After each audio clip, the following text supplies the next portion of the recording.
Good afternoon. I hope you're having a great day. Today I'm going to talk to you about what does it take to build your APIs when most of the consumers are actually machines, more precisely AI agents. This talk has been mainly inspired by Fabien Potencier, who is the creator of Symfony. He did a keynote at API Platform a month ago, and he described a little bit, he provided an overview of all the changes that you need to make in your APIs nowadays, and this is kind of an extension of his talk. So feel free to also watch his session. Quickly, I'm Augustin Delaporte. I'm one of the founding members of Platform SH. I joined the company 15 years ago when it got created. I love triathlon. I'm a professional naper. Yeah, that's about it. I'm now living in Lyon. And what is Upsun? Upsun is what we call a cloud application platform that both humans and robots love. The reason why we have put robots now is really we've seen the traffic that is being consumed to our APIs being mainly driven by AI agents. That was not the case a year ago. Today, most of the developers and people who are using and consuming our APIs are actually doing so via their IDE directly, using GitHub Copilot, Claude, whatever agents that they want to use. And that's really different way for us to build a product, because we were used to implement a command line interface, we were used to implement a console web UI, but now those are less and less used because people are directly using our products within their IDE. We all know that APIs are by default optimized for machines. They are, as I wrote, deterministic. There is a strong typing, structured inputs. Not saying exactly. You are giving HTTP status for errors. Like, this is really for machines. However, when something goes wrong, you need humans in the loop, right? The humans are actually writing code. Imagine a front end. If you have a back end that's built with Sylius, for example, you can build the front end on top of that, and the code for the front end is usually built by developers, by humans. And when something is wrong, you need a developer to look at the errors and try to figure out how to fix the different issues. Today, who consumes your interfaces? As I was saying, you can at Upsun today, we have website or web UI, we have a command line interface, we have APIs, various APIs. Today, and it's not the case anymore, but it was mainly built for humans. Now it's really machines, so LLMs, when they are scrapping your website, your content, your APIs, the MCPs. So everybody's familiar with MCPs. It's basically a standard for exposing your APIs via tools to agents. They are the ones now using and consuming your APIs and consuming APIs directly, right? The LLMs are also capable of scrapping your API and calling various endpoints in your project. And the main question is, do AI agents, when they consume your APIs, have the same needs, the same expectations, the same behaviors than when a human is actually consuming your API? And basically, yes and no, right? AI agents, the definition that I really like to use is the one provided by Anthropic. You need to think about the AI agent as a model or a machine that is going to constantly retry with an extended context. Right? So they try something, they see an error, or they receive a payload, they receive some data. They are going to read that data, extend their context, and retry until they get a meaningful result, right? So they are fully autonomous. There is no human in the loop. When you're asking an agent to do something on your behalf, you're not going to come into the process of the agent trying to do an action on your API. It's going to be autonomous and retry and retry and retry. That can be very costly because the more tries that the agent is doing, the more tokens you're going to consume. It's going to be more expensive. It's going to be less efficient. So you want to make the AI agent, you want to have the AI agent fail less often, basically. So your job when you're exposing your APIs if it's not consumed by your front end or by a human, when it's consumed by an agent, you need to make sure that it's going to succeed as fast as possible. Yeah. So like us, like humans, you need to provide guidance for the agents. And my talk here is going to explain a little bit how you help those agents to succeed more frequently or fail less often. I'm going to take an example that we had at Upsun. Imagine you're going to ask your agents, give me the list of projects that I have, right? I have multiple organizations. Give me all the projects. So the agent is going to think, okay, I need to get the list of projects. I'm going to try to get the /project endpoint. It's going to call that, make that API call, receive an answer that is going to be 400 byte request. Then it's going to retry. It's going to think, okay, I'm receiving a 400. I need to try something else. Maybe I'm going to look at the documentation. So I'm going to consume the API documentation.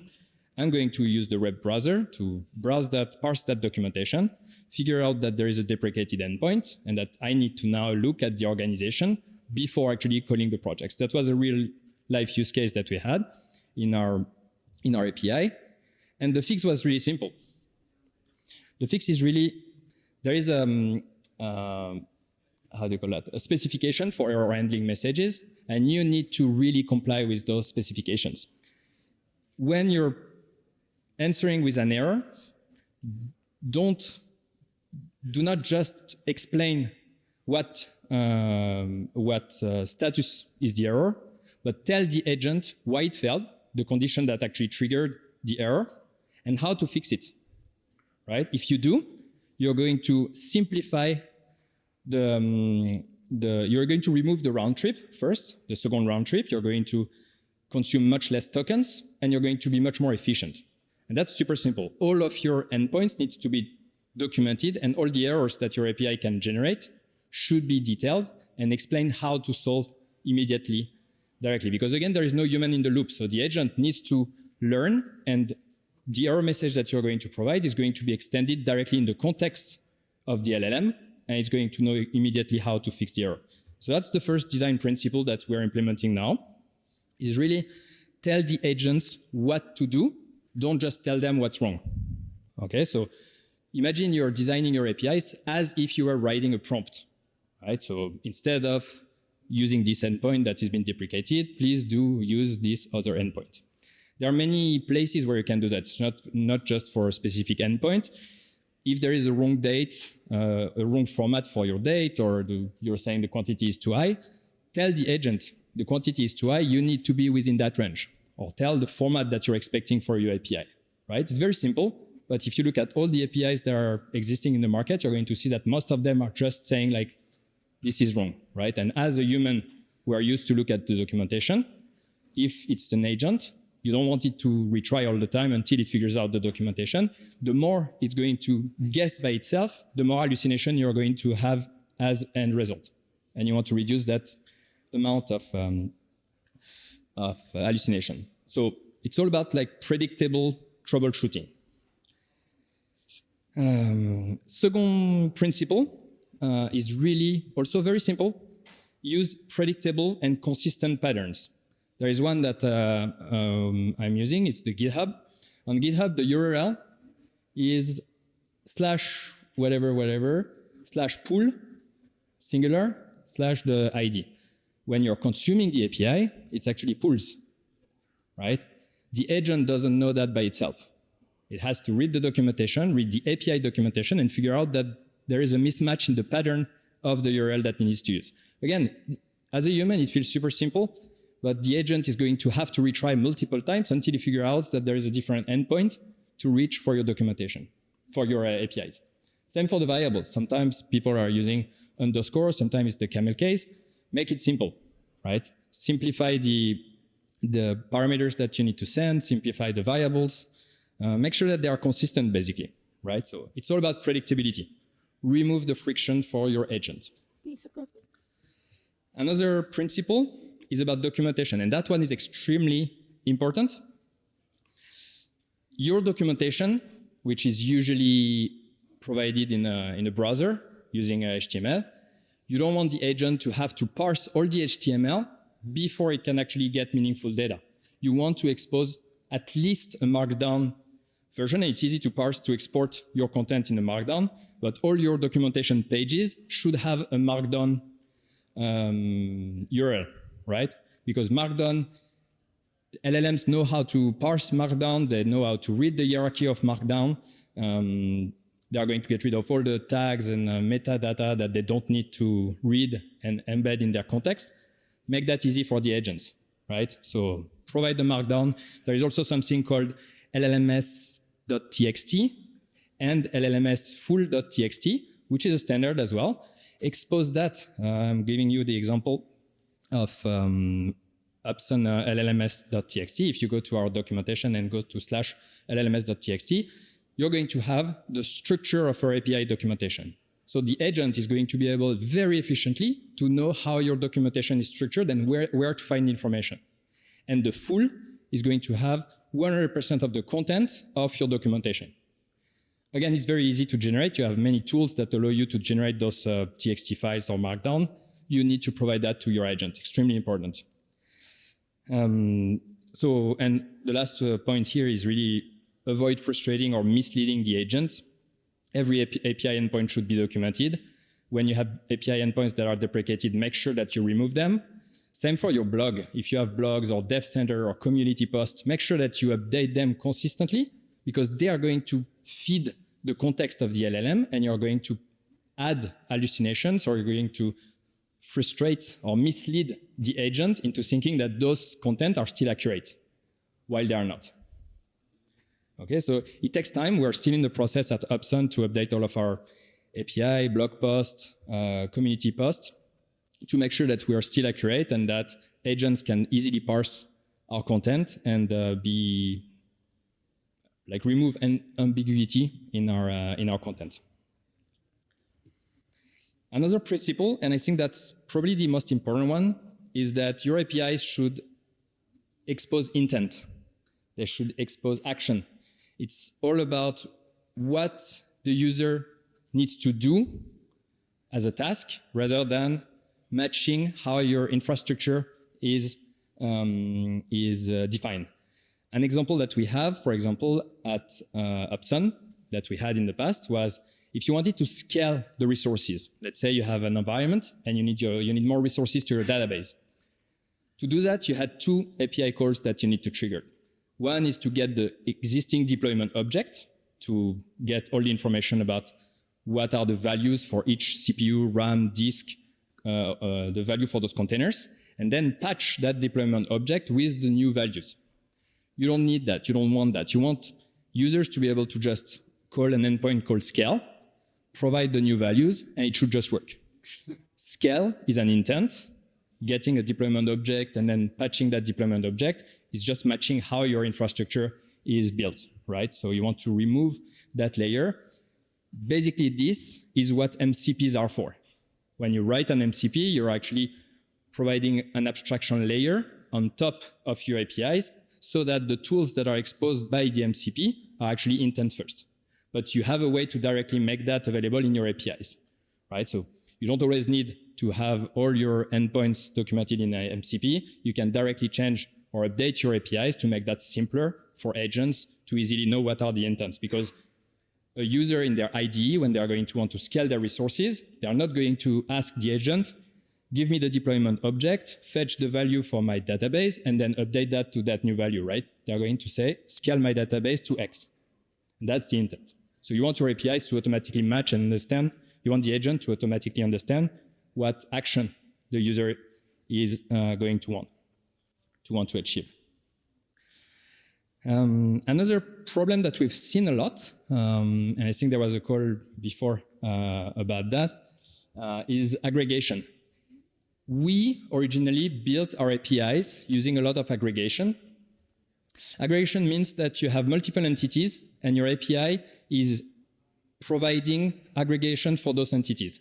An example that we have on our API today is when you get information about an environment, we are aggregating a lot of different entities, for example, to know whether there was a last deployment successful, or whether or not the environment has scaled up or down, and when, right? Those are different entities. We did those aggregations so that our console, our web console, can easily display this information without having to make multiple round trips to the API.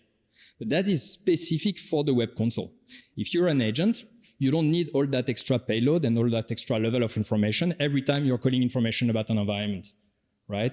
And the mitigation for that was to start exposing, and this is more or less in progress, to start exposing some wrappers on top of your main API that are going to expose the specifics for the consumer, right? So if the consumer comes from console, we are going to add all those extra information that helps the console or the web UI developers, the front-end developers, to be more efficient because they can ask or they can aggregate or they can do much more directly with their wrapper without impacting the main API. And then your MCP can also have those kind of wrappers on top, and they can also be independent into modifying, extending those endpoints without impacting the way that console, your web UI or your command line interface are actually consuming those APIs. So that's one of the big problems that we're improving. Conclusion already. Whoa, that's what did we learn? Very easily. So everything that I just said, plus, of course, and I didn't go into details about any of those, it's really your API needs to scale. Your API needs to be secure, but it's not new with agents. Even with humans, if you have more traffic and more consumers to your API, you need to make sure that you're proxying the request, you're actually caching a lot of the request, and you're actually allowing all of the consumers to be served by your API. You need monitoring. For us, we have a lot of monitoring. We know exactly how the source of traffic, does it come from an MCP? Does it come from actual users? Does it come from our web console, from SDKs or clients that people have implemented? You need versioning. Versioning helps as well. But those on the last line are less specific to AI agents consuming your APIs. And that's it. So thanks very much for listening. Yeah. That was short, but I think we have some, probably 7 minutes for questions. If you have any. Yeah, and I need to give the mic.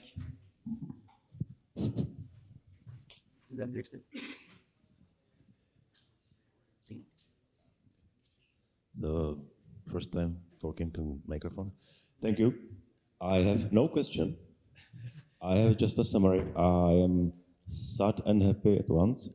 I am sad that I have to suffer all these years from wrong documentations, from all those mishaps we do myself, and that finally we developers will fix it for machines, that I will be finally happy reading documentations. Mm-hmm. So thank you, AI. So that's a good step forward. Yeah. Okay. And yeah, we've all suffered from badly or poorly documented, but somehow it was maybe considered as less costly for a human to do the retries and read the docs. And now that it's machines and you're paying per token, you immediately see that the costs go very high if your APIs are not efficient or self-discoverable or predictable. Any question? Yeah. Awesome. So thanks very much again. Come to see us at our booth. We have socks if you like socks. And have a good day. Thank you.